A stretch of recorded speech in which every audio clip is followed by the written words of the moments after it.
Bonjour, tu viens de passer l'épreuve du brevet en français et tu veux savoir si tu as réussi? Cette vidéo est faite pour toi. La première partie portait sur la compréhension et les compétences d'interprétation. Question 1.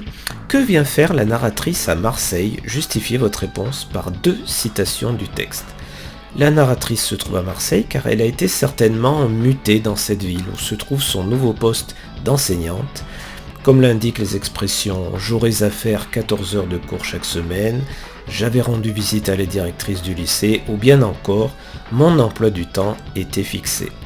Question 2, ligne 1 à 4, à quoi voit-on dans ce passage que la narratrice vit un moment important de sa vie? 2 éléments de réponse justifiés par des citations du texte sont attendus. La narratrice vit un moment important de sa vie quand elle affirme « chargé d'un sens si lourd, l'éclat des grands événements et bien sûr, dans mon histoire, un tournant absolument neuf ». Nous passons à la question 3, des lignes 5 à 18. Qu'est-ce qui permet de dire qu'une vie nouvelle commence pour elle? 3 éléments de réponse justifiés chacun par une citation du texte sont attendus. Elle indique qu'elle se trouve séparée de son passé et de tout ce que j'aimais. Ce changement radical est aussi mentionné dans l'expression « ici, je n'existais pour personne » et l'énumération « mes occupations, mes habitudes, mes plaisirs, c'était à moi de les inventer ». Pour la question 4, comment l'émerveillement de la narratrice pour la ville de Marseille se manifeste-t-il? 2 éléments de réponse sont attendus, chacun d'eux s'appuiera sur l'identification précise et l'analyse d'un procédé d'écriture. On peut apporter comme réponse, comme procédé d'écriture soulignant l'émerveillement de la narratrice pour Marseille, on peut repérer ému par ces maisons, ces arbres, ces eaux, ces rochers, ces trottoirs. Cette énumération montre que la narratrice est subjuguée par la beauté du lieu. Et enfin, j'eus le coup de foudre. Cette métaphore renvoie à l'amour, l'attirance pour cette ville. Puis vient la question 5. Quel trait de caractère attribuez-vous à la narratrice à la lecture de ce texte? 3 éléments de réponse, justifiés chacun par une citation, sont attendus. On peut attribuer à la narratrice comme trait de caractère le courage. Elle se retrouve toute seule dans une ville qu'elle ne connaît pas, sans paniquer et sans déprimer. Ici, je n'existais pour personne.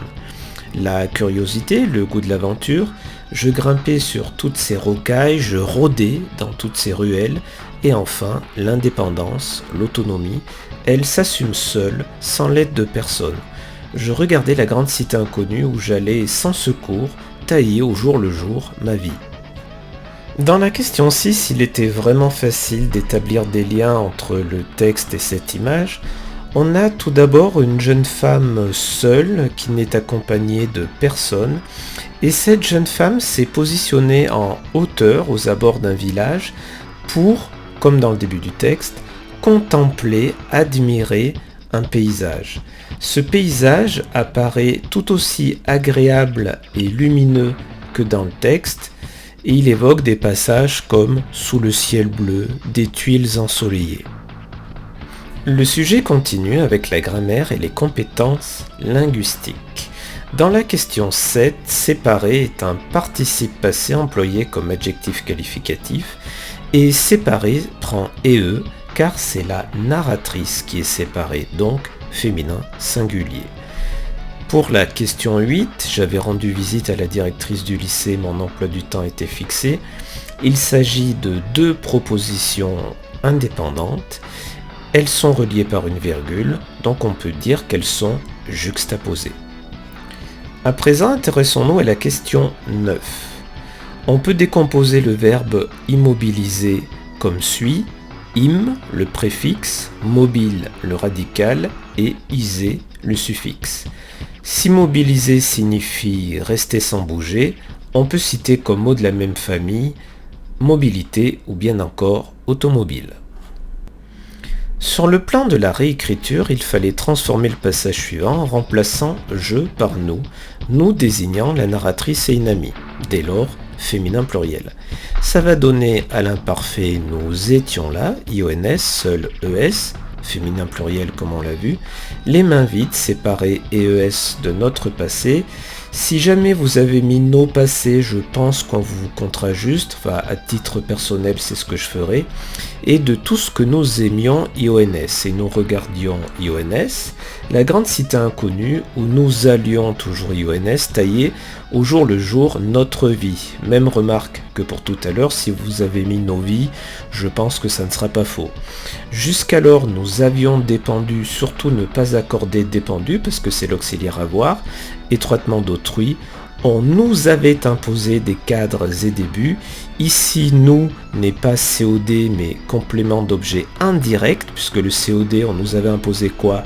Des cadres et des buts, donc surtout ne pas accorder imposé.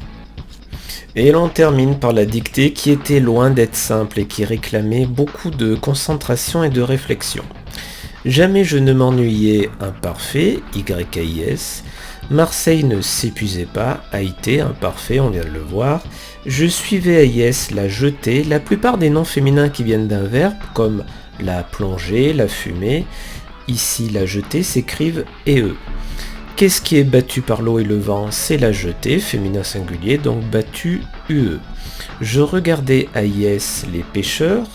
Les pêcheurs, c'est au pluriel, je mets un S et je n'oublie pas l'accent circonflexe.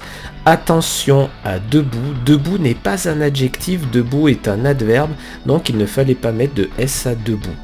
Debout entre les blocs de pierre où se brisaient les lames. Qu'est-ce qui se brise? Ce sont les lames, on appelle ça un sujet inversé, donc brisé, AIENT.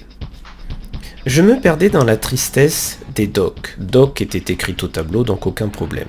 Dans les vieux escaliers avec un S et les vieilles ruelles, il fallait faire preuve de vigilance pour l'adjectif qualificatif vieille, car il est dur à écrire et ne surtout pas écrire vielle, donc vieille VIEI2LES. Sur les marchés aux poissons, AUX, une vie toujours neuve me remplissait AIT, les yeux et les oreilles. Tout ça au pluriel, donc un S à oreille. J'étais AIS contente de moi, au jour le jour, je construisais AIS sans secours mon bonheur. Il y avait AIT, aucun problème, des fins d'après-midi un peu mélancoliques. Qu'est-ce qui est mélancolique? Ce sont les fins d'après-midi, pluriel je mets un S. Quant au sortir du lycée, là aussi bien faire attention, lycée est un mot masculin mais qui s'écrit EE car il est d'origine grecque, comme un gynécée ou même les héros Thésée, Persée qui s'écrivent EE. Je revenais à IS à travers le crépuscule, vers ma chambre ou avec un accent car il s'agit du pronom relatif et non de la conjonction de coordination ou. Si je fais le changement, ou bien ça ne marche pas, vers ma chambre, ou bien rien ne m'attendait. Rien ne m'attendait AIT, mais je trouvais AIS de la douceur à cette nostalgie que je n'avais jamais connue. Ici, le piège classique, le COD est placé avant l'auxiliaire avoir, donc ce COD, nostalgie, s'accorde avec le participe passé connu UE. Voilà, j'espère que tu auras réussi cette épreuve. D'ici là, repose-toi bien et bonnes vacances.